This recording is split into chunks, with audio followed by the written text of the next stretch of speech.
Kontrolado na ang sunog sa isang commercial at residential condominium sa Divisoria, Maynila. Sumiklab ang sunog sa ikalawang palapag ng KP Tower sa kalye ng Juan Luna. Makalipas ang 10 minuto, iniakyat sa ikalamang alarma ang sunog.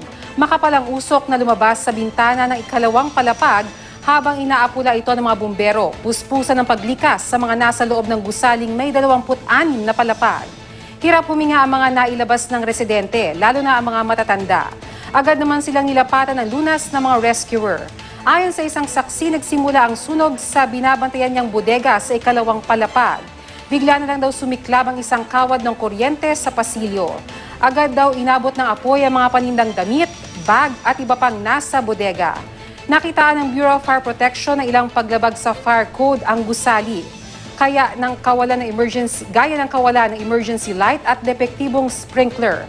Walang naitalang nasaktan sa insidente.